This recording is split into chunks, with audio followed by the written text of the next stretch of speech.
Imagine you're born in complete darkness. You're blind. You have no choice. Your only purpose is to work until you die.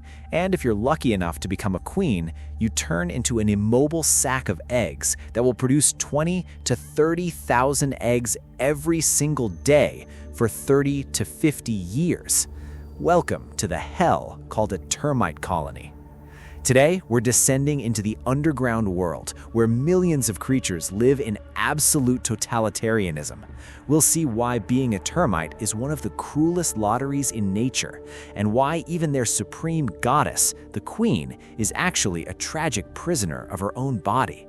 If you thought ants were hardcore, just wait until you see the war between termites and ants. Buckle up, this is gonna get brutal. You hatch from an egg. The chance you'll become a queen or king is 1 in a million. Most likely you're a worker, blind, soft-bodied, defenseless. Your life is an endless conveyor belt. You chew wood, digest it with special bacteria in your gut, and feed everyone else. You build tunnels, care for larvae, clean the queen. You never see the sun, ever.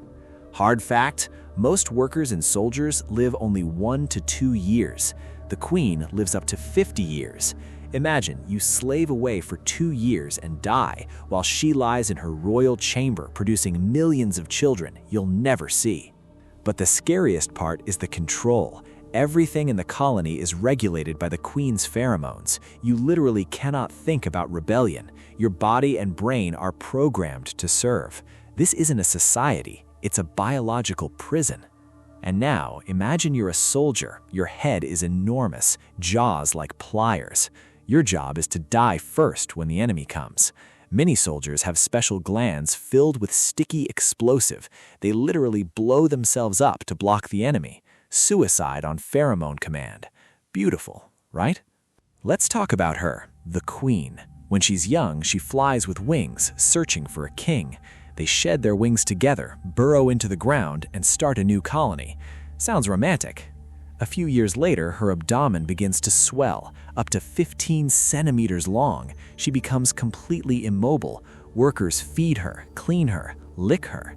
She can't even move. She is an egg factory, up to 30,000 eggs a day, over 11 million a year. Imagine this feeling. You can't walk, you can't escape, you can't do anything except give birth, day and night. Year after year, for up to 50 years. In some termite species, it gets even darker. If the queen ages or weakens, the workers may start to eat her alive, so the colony can survive. This isn't fiction, this is nature's reality. The queen isn't a ruler, she's a prisoner, a swollen incubator that is both worshipped and devoured. But wait, what if I told you termites actually have a real king? Yes, unlike ants, the king lives with her his entire life and regularly fertilizes her. They are the only royal couple in the insect world. But even he is just an accessory to the main machine. Now for the most spectacular part. Deep underground or in the African savanna, a war begins that will freeze your blood, if they had any. Ant scouts find a termite mound, one signal, and thousands of ant warriors rush to attack. Termites sense the vibrations. Termite soldiers rush to the entrances. They're huge with powerful jaws. Some release toxins, but ants are killing machines. Battle reconstruction. Imagine a dark tunnel. Hundreds of termite soldiers form a wall. Their jaws click. Suddenly, a wave of red or black ants. They're faster, more aggressive, better organized. Ants bite legs, heads. Termites rip off their heads, but ants keep fighting even when decapitated.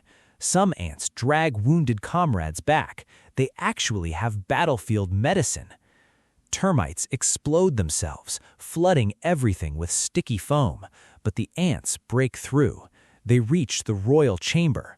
The queen lies there, enormous and helpless. The king tries to protect her. Useless.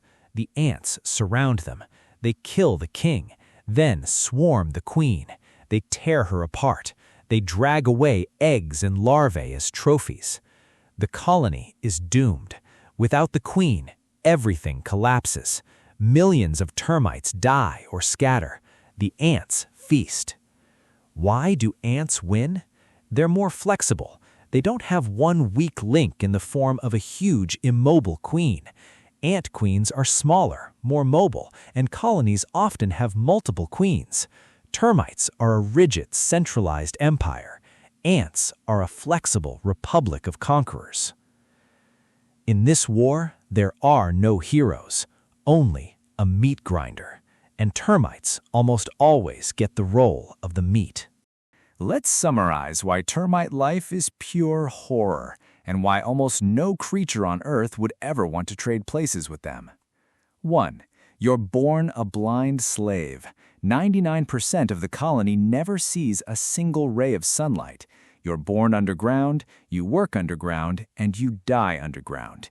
Your entire existence is spent in dark, humid tunnels that smell of fungus and decay. 2. You're completely disposable. Workers and soldiers live only 1 to 2 years at most. You spend your short life chewing wood, carrying heavy loads, and repairing the mound 24/7.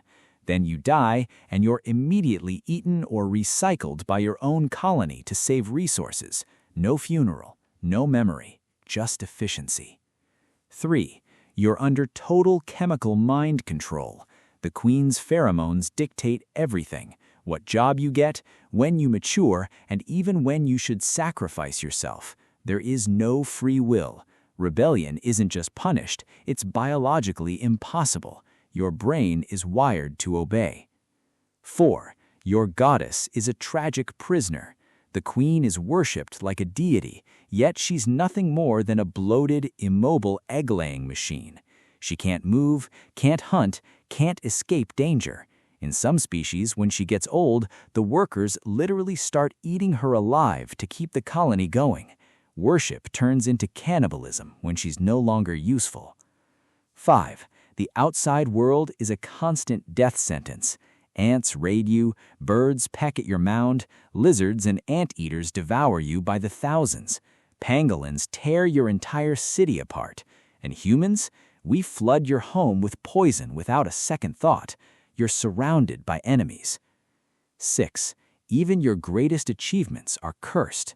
You build incredible structures, towering mounds up to 8 meters high, with sophisticated ventilation systems that maintain perfect temperature and humidity, better than many modern buildings. You're master engineers and decomposers that recycle wood back into the soil. But the bigger and more successful your colony becomes, the more attention you attract. Success doesn't bring safety, it brings destruction. Bonus nightmare. You have almost zero individuality. Every termite is just a replaceable cell in a giant superorganism. There are no heroes, no explorers, no rebels. Even the soldiers who explode themselves in battle don't do it out of courage. They do it because chemistry tells them to. You are born to serve, suffer, and be forgotten. Termites are evolutionary geniuses in many ways. Their complex societies, farming of fungus, and architectural wonders are genuinely impressive, but the price they pay is absolute. They traded freedom, individuality, and any chance of a meaningful life for the cold, ruthless efficiency of the colony.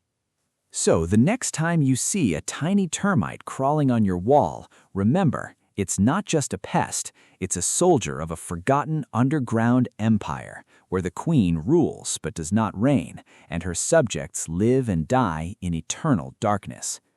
Nature knows no mercy, it only knows efficiency, and in that efficiency, termites got the role of eternal laborers and cannon fodder. Final hook, would you want to live in such a society? Complete safety, food, and shelter, but no freedom, no light, and almost no hope for anything more? Write in the comments, I would become a termite, or better to be an ant. If you enjoyed the video, like, subscribe, and hit the bell. In the next episode, we'll figure out who's scarier, ants or humans. Thank you for descending with me into this underground horror. See you back on the surface.